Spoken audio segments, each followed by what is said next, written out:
Good morning, friends. Today we will discuss about the parasitic adaptation in helminths. Helminths are a group of invertebrate organisms which include animals belonging to two major phylum that are platyhelminthes और निमेटहेलमिंथेस जिसे हम एस्केहेलमिंथ्स भी कहते हैं। हेलमिंथ्स में परजीवी अनुकूलन की बात अगर हम करते हैं तो हेलमिंथ्स में दो फाइलम आते हैं जिनमें पहला प्लेटीहेलमिंथी जिन्हें हम फ्लैटवर्म्स शामिल करते हैं जिनमें, और दूसरा है निमेटहेलमिंथ्स जिन्हें हम निमेटोड्स या एस्केहेलमिंथ्स वाला ग्रुप यहाँ शामिल होता है। इनमें कौन कौन से एडेप्टेशंस होंगी, यहाँ basically morphological and physiological adaptations की बात देखते हैं हम। हेलमिंथ्स ग्रुप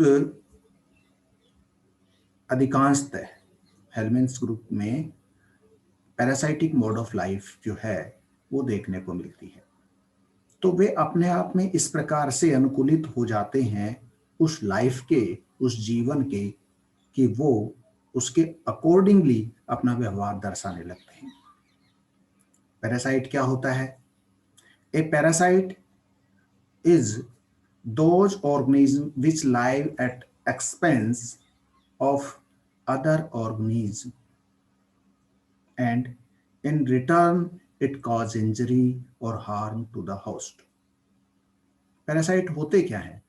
दो जीवों के बीच में वह संबंध जिसमें एक को तो फायदा होता है और दूसरे को नुकसान होता है। मीन्स तो जहां पर such an association in which one organism, the parasite, is benefited while the another one, means the host, is harmed, is called parasitism. तो ये सिंपल डेफिनेशन है, दो जीवों के बीच में वह संबंध, वह एसोसिएशन जिसमें एक जंतु को या एक जीव को लाभ होता है और दूसरे को नुकसान होता है, वो यहाँ पर परजीविता कहलाती है। ये पैरासाइटिज्म जो है वो इवॉल्व कैसे होती है, कैसे उसका उद्भव होता है? ये सामान्यतः हम देखते हैं कि एक एक्सीडेंट मान लिया जाए कि दो जंतु आपस में पास पास आते हैं। अब वो किस वजह से आ सकते हैं? For the purpose of nourishment भी हो सकता है, पोषण के लिए आ सकते हैं। दूसरा for the purpose of the shelter हो सकता है, भोजन के लिए या आवास के लिए उनके बीच में तो कांटेक्ट हो जाता है। और आपस में अगर टकरा गए, एक दूसरे के साथ में कांटेक्ट हुआ एक्सीडेंटली बाय चांस, तो वो दोनों के बीच में अगर इस तरह का एसोसिएशन बन जाता है तो पैरासिटिज्म डेवलप हो जाता है। तो in the process the organism from which nourishment is being obtained get harmed. An ideal parasite is that. तो एक पैरासाइट या परजीवी की क्या खास बात होती है? उसकी भी एक खास बात होती है कि वो होस्ट के ऊपर डिपेंडेंट तो है लेकिन उसे वो कंप्लीटली मारता नहीं है, क्योंकि अगर होस्ट मर जाएगा तो खुद भी मर जाएगा। According to Elton, the union of parasite and host is usually an elaboration compromise between extracting sufficient nourishment to maintain and propagate itself, not impairing too much the vitality or reducing the number of its host, which is providing it with a home and free ride.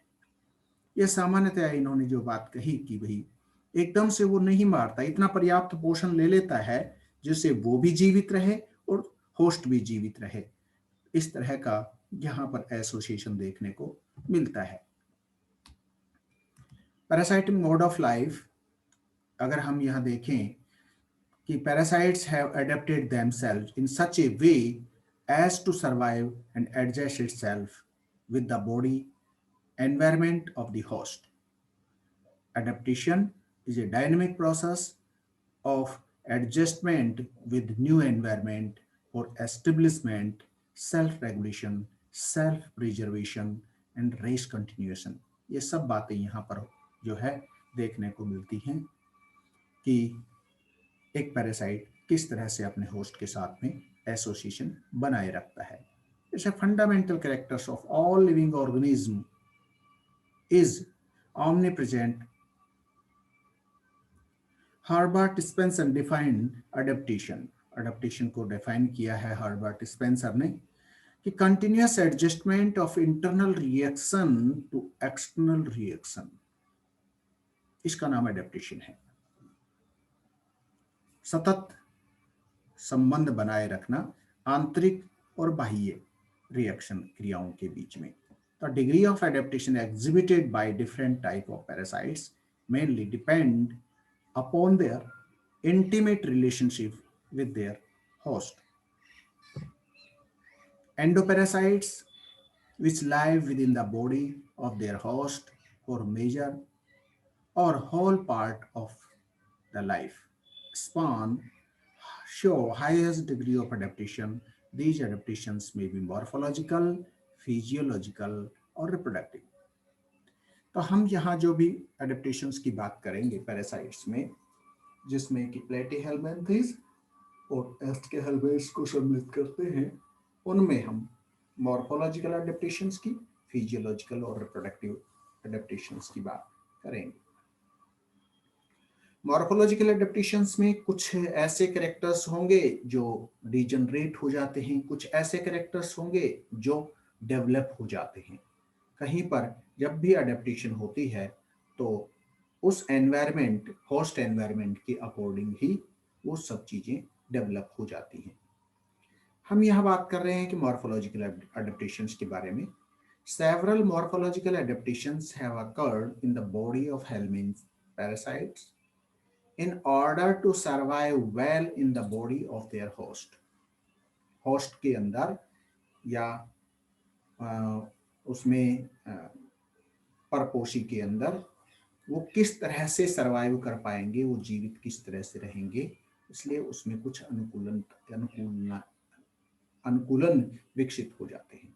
The adaptation have occurred either in form of degeneration of certain organ and attainment of new organs. हमने अभी बात कही कि adaptations जो है वो किस form में हो रहा है, डिग्री ऑफ डिजनरेशन, कुछ चीजें का अपह्रासन हो जाए और कुछ चीजें नई विकसित हो जाएं, तो इस तरह की जो संरचनाएं बनेंगी वो अडेप्टेशन में सम्मिलित होंगी। तो यहाँ पर मॉर्फोलॉजिकल अडेप्टेशंस की बात कर रहे हैं। पहली बात हम यहाँ पे कर रहे हैं डिजनरेशन ऑफ ऑर्गन्स।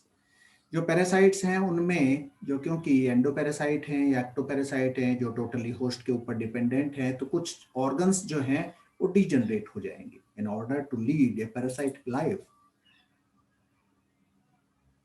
कंप्लीट और पार्शियल डिजनरेशन और loss of organs have taken place in the body of helminth parasites. जो परजीवी हैं हेलमिन्थ्स, उनमें कुछ आंशिक या पूर्णतः कुछ अंगों का degeneration हो जाएगा। तो such degeneration occurs found especially in those organs which are of little or no use of parasites। कौन कौन से ये सब चीजों का ऐसा क्यों हुआ, डिजनरेट क्यों हो रहा है? क्योंकि परजीवी के अंदर उनका कोई उपयोग नहीं होता है, इसलिए वो वे अंग अनावश्यक बाधाएं होती हैं और वो धीरे धीरे जो है विलुप्त हो जाते हैं, या उनका कोई यूज नहीं होता है तो वो डिजनरेट हो जाते हैं। तो इंपॉर्टेंट ऑर्गन्स विच डिजनरेट, कौन कौन से अंग हैं जो वहां पर डिजनरेट होते हैं? पहली बात है ऑर्गन ऑफ लोकोमोशन। हम जानते हैं कि जितने भी हेलमिन्थ्स होते हैं उनमें लोकोमोटरी ऑर्गन्स नहीं देखने को मिलते हैं। तो since the parasite reside in the host body where they live well protected and nourishment readily available, सब कुछ वहां उपलब्ध है, तो there is no need of movement. Hence, the locomotory organs are completely lost. However, in cases where the larval forms are free, leaving the locomotory organs in the form of cilia reappears like in Miracidium and in the larva of Fasciola हिपेटिका। तो Fasciola में ऐसा देखने को मिलता है। दूसरा बात है लोकोमोटरी ऑर्गन्स का विलुप्त होना। दूसरी बात है ट्रॉफिक ऑर्गन्स। ट्रॉफिक ऑर्गन्स भी डिजनरेट हो जाएंगे, क्योंकि बना बनाया जब भोजन मिल रहा है किसी पैरासाइट को, तो वहां पर क्या जरूरत है माउथ की, क्या जरूरत है जो है एलिमेंट्री कैनाल जैसे अंगों की। तो the organs which are concern with nutrition are called trophic organs, as they parasite derive fully digested or partially digested nutrition from the host body. The alimentary canal has either totally disappeared, Taenia solium में जैसे alimentary canal पूर्ण रूपेण विलुप्त हो गई, and exhibit fair degree of degeneration. जिस तरह से फेसियोला हिपेटिका के अंदर हम देखते हैं कि माउथ सकस देखने को मिलते हैं, एलिमेंट्री कैनाल है लेकिन एनस नहीं है। एस्केरिस में जो है सिंपल ट्यूबुलर स्ट्रक्चर देखने को मिलती है। तो पार्शियली डिजनरेट हो जाए, डिसअपियर हो जाए, और फुल्ली जो है डिसअपियर्ड हो जाए, तो ये चीज है एलिमेंट्री कैनाल की यहाँ देखने को मिलती है। तो ट्रॉफिक ऑर्गन्स नहीं देखने को मिलेंगे या कम विकसित होंगे। तीसरी बात करते हैं nervous system and sense organs की। जब एंडोपैरासाइट है तो उसमें ना तो किसी बाहरी एनवायरनमेंट की जरूरत पड़ती है, स्टेबल एनवायरनमेंट है, बॉडी के अंदर वहां रहना है, तो उसमें ना ही तो आईज की जरूरत पड़ेगी, ना ही जो है नर्वस सिस्टम के विकसित होने की जरूरत पड़ेगी, ना ही एक्सटर्नल सेंस ऑर्गन्स की जरूरत पड़ेगी। तो all those organs are completely lost, sense organs. The central and peripheral nervous system have also reduced considerably as compared to other free living species of the same phylum.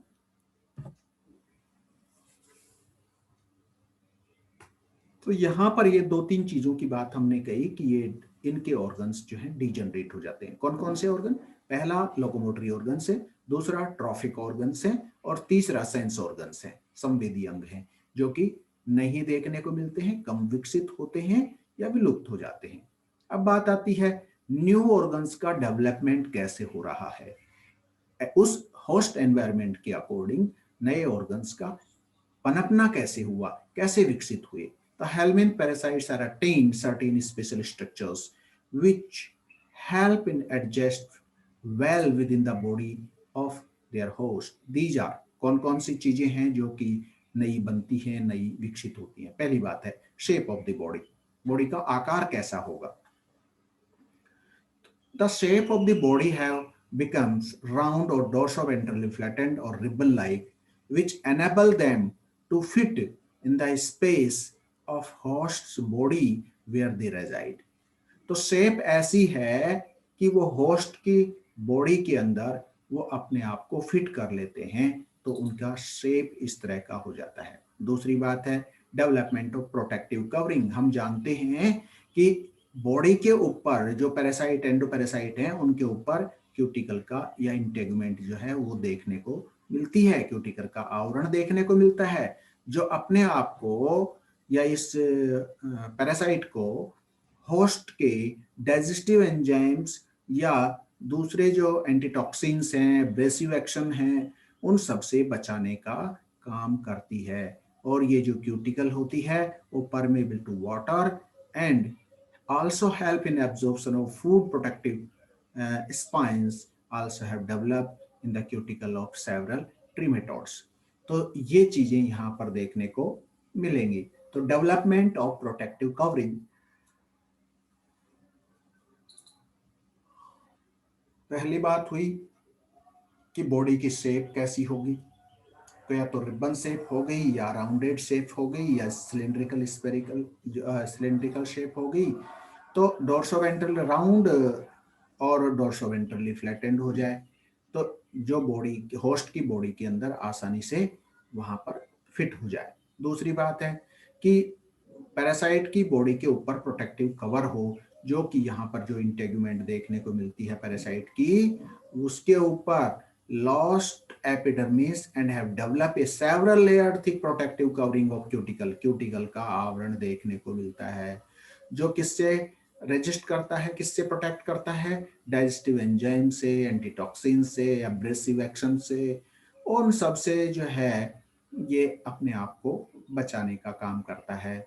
और ये भोजन के लिए और जो फूड पार्टिकल्स होते हैं उनके लिए परमेबल होती है। तीसरी बात यहाँ पे है development of adhesive organs.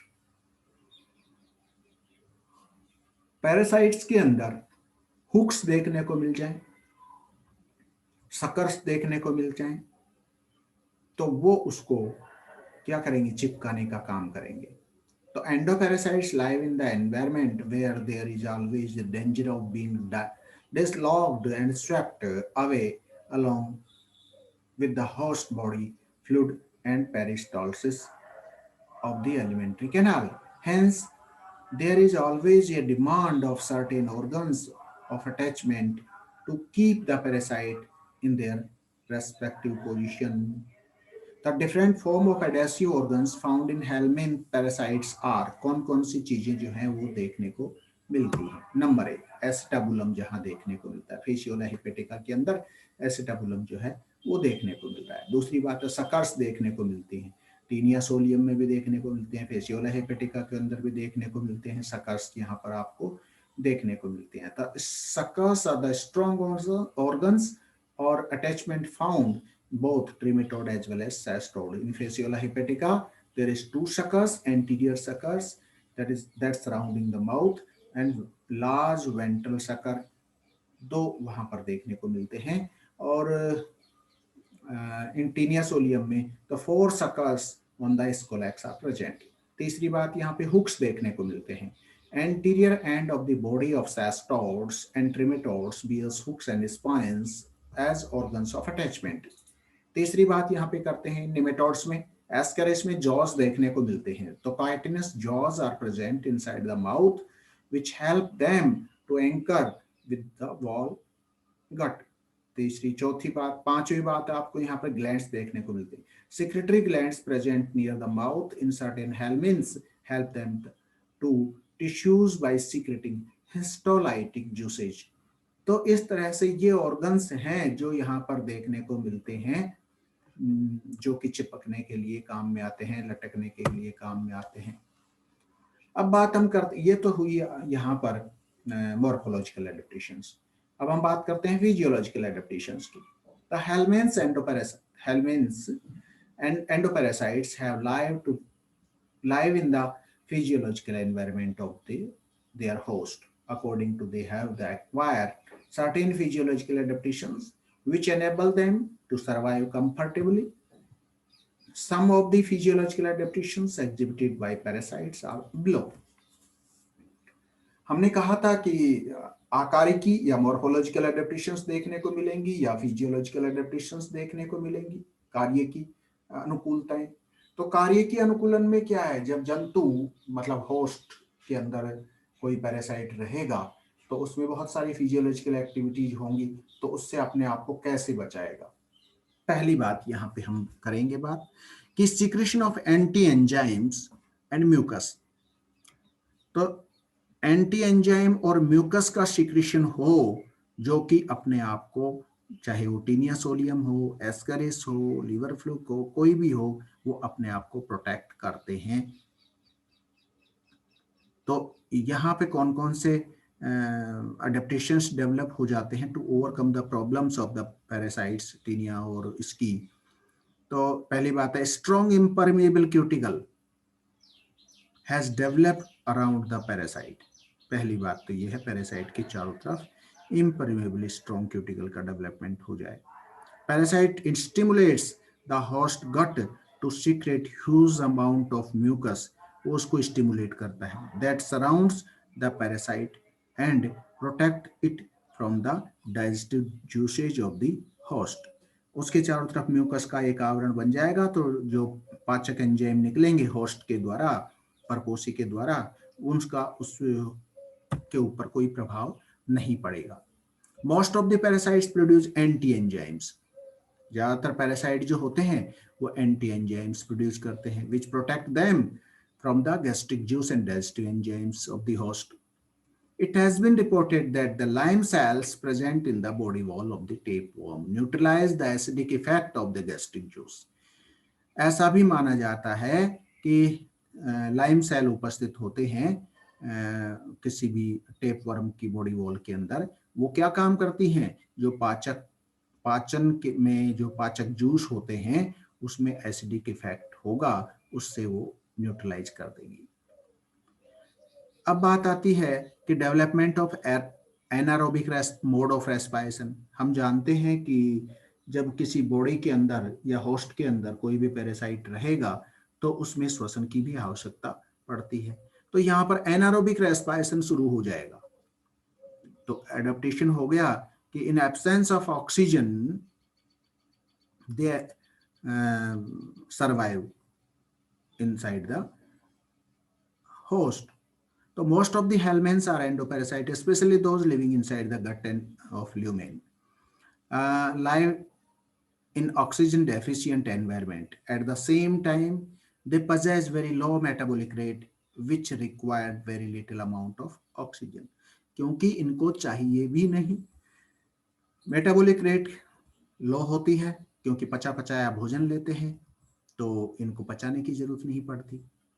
To overcome the problem of non-availability of oxygen, helminth parasites are adapted to anaerobic mode of respiration, in which the energy is obtained by fermentation of the glycogen in an oxygen-free environment, and carbon dioxide and fatty acids are given out an end product. However, at times when oxygen is available, they may exhibit aerobic mode of respiration. Osmotic pressure adaptability की बात करते हैं तो यहाँ पर parasites maintain osmotic pressure of their body fluid approximately same और slightly less than that of the environment in which they live inside the body of their host. This facilitates them to absorb the nourishment from the general body surface, and the osmotic equilibrium also prevents the disturbing exchange of water. तो osmotic pressure की adaptability होती है। Chemotaxis की बात करते हैं तो endoparasites जो भी हेलमिन्थ्स हैं has faced to change the chemical environment inside the body of the host, hence are adapted to exhibit the phenomena of chemotaxis, which allow them to find their way and respond accordingly. The elaboration of reproductive system, अब ये physiology का एक बड़ा भाग है कि reproductive system की बात यहाँ पे करते हैं, इंपॉर्टेंट पार्ट है यहाँ पे। तो इनका जो जैसे कहें पैरासाइट्स का जो जनन तंत्र होता है वो बहुत सुविकसित जनन तंत्र होता है। दूसरी बात, लार्ज नंबर ऑफ एग्स जो है इनके द्वारा प्रोड्यूस किए जाते हैं, डाइजेनेटिक होते हैं, तो बहुत सारी एडेप्टेबिलिटी है रिप्रोडक्टिव सिस्टम के अंदर, उन्हीं की हम बात करेंगे। One of the most characteristic feature of helminth parasites are enormous development of the reproductive system. जनन तंत्र जो है वो enormous development है उसका। The changes of survival of parasites inside the body, host body, are always threatened, and the life cycle of the parasite is generally complex, often comprising 2 or more hosts. मैंने अभी कहा digenetic की बात कर रहे थे कि 2 या 2 से अधिक होस्ट में ये जीवन चक्र इनका पूरा होता है, इसलिए इनको खतरा कम हो जाता है अपनी रेस का खत्म होने का। So there is always obscure change in eggs reaching to the host body and attaining the reproductive age. To overcome the problem, the reproductive organs of parasites are well developed, and the production of egg is prolific to ensure the race continuation. This adaptation is correlated with the passive transference of the infective stage of parasites from primary host to intermediate host and back to primary host. The important adaptations related to the reproduction are, पहली बात, hermaphroditism. इसका मतलब क्या हुआ? To overcome the problem, reaching to the mate and the trematode and cestode parasites have attained the hermaphroditism and exhibit the phenomena of self-fertilization. In case of tapeworm, each proglottid of the body bears full set of hermaphrodite sex organs. इसका मतलब हुआ कि द्विलिंगी होते हैं। इनका हर एक चाहे वो सेस्टोडा में देखा जाए चाहे ट्रिमेटोडा में देखा जाए, इनमें जो जंतु होते हैं वो बाइसेक्सुअल होते हैं। डेवलपमेंट ऑफ सिस्ट वॉल, उनके जो एग होते हैं उनके चारों तरफ एक स्ट्रॉन्ग सराउंडेड जो है 3 लेयर सिस्ट वॉल का डेवलपमेंट हो जाता है, जो कि डाइजेस्टिव जूसेस से और बाहरी एनवायरनमेंट से प्रोटेक्ट करती है। फेकुंडिटी की बात करते हैं, remote changes of eggs and larva reaching the definitive host, the parasite possess enormous fecundity, producing large number of, जनन क्षमता की जो बात करते हैं यहाँ पे, large number of eggs produce करते हैं।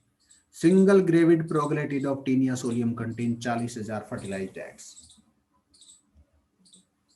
जो ग्रेविड सेगमेंट होता है उसमें 40,000 अंडे भरे हुए होते हैं। फेसियोला प्रोड्यूस अबाउट 30,000 से 35,000 eggs and Ascaris lays about 2 lakh eggs each day. तो कैसे संभव है कि इनकी जाति नष्ट हो जाएगी जहां भी ये रह रही है। कॉम्प्लेक्सिटी ऑफ लाइफ साइकिल, इसका हमने बात की कि जो जीवन चक्र है इनका वो कॉम्प्लेक्स होता है, 2 या अधिक होस्ट में वो पूरा होता है। इसलिए presence of intermediate host minimize the exposure period the parasite और its larval stages to the external environment. अपने आप को ये प्रोटेक्ट करते हैं। तो इस प्रकार से हम परजीवी अनुकूलता की बात करते हैं। हमारे पास में जो बातें आई निकल के वो 3 तरह की बातें हम यहाँ देखते हैं, हालांकि 2 ही बातें हैं ये। पहली बात हम यहाँ पे कहते हैं कि मॉर्फोलॉजिकल, और दूसरी बात कहते हैं हम यहाँ फिजियोलॉजिकल एडेप्टेशंस की। तो this is all about the parasitic adaptation in helminths. Thank you very much.